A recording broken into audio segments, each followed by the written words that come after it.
তিন কলেজের শিক্ষার্থীদের মধ্যে সংঘর্ষ। কেনই বা হয়েছে এই সংঘর্ষ?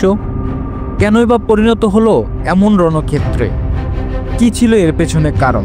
আসুন জেনে নেওয়া যাক। ঢাকার সরকারি শহীদ সরওয়ার্দী কলেজ, কবি নজরুল কলেজ এবং ডক্টর মাহবুবুর রহমান মোল্লা কলেজের শিক্ষার্থীদের মধ্যে সংঘর্ষের উত্তেজনা বিরাজ করে পরিণত হয় একটি রণক্ষেত্রে। তবে এই ঘটনায় কেউ নিহত হয়নি বলে নিশ্চিত করেছে ঢাকা মহানগর পুলিশ। সংঘর্ষে প্রায় 25 জন শিক্ষার্থী আহত হয়েছেন। ডেমরার ডক্টর মাহবুবুর রহমান মোল্লা কলেজের শিক্ষার্থী অভিজিৎ হাওলাদার 18 নভেম্বর একটি হাসপাতালে ডেঙ্গু জ্বরে মারা যান। তার পরিবারের অভিযোগ, ভুল চিকিৎসার কারণে মৃত্যু হয়েছে।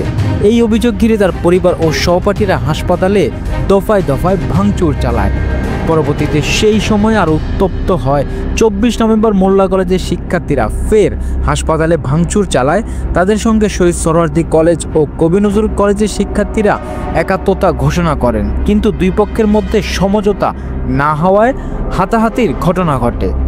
25 নভেম্বর পুনরায় সকালে শহীদ সরওয়ার্দী কলেজ ও কবি নজরুল কলেজে প্রায় 12 থেকে 15,000 শিক্ষার্থী মোল্লা কলেজের দিকে অগ্রসর হওয়ার চেষ্টা করে। পুলিশ তাদের থামানোর চেষ্টা করলেও উত্তেজিত শিক্ষার্থীরা পুলিশের বাধা অতিক্রম করে মোল্লা কলেজে পৌঁছে ভাঙচুর চালায়। ডিএমপির পক্ষ থেকে জানানো হয়, সংঘর্ষে ভাঙচুর ও লুটপাটের ঘটনা ঘটেছে, তবে পুলিশ পরিস্থিতি নিয়ন্ত্রণে ধৈর্যের সঙ্গে কাজ করছে এবং অতিরিক্ত বল প্রয়োগ থেকে বিরত থেকেছে।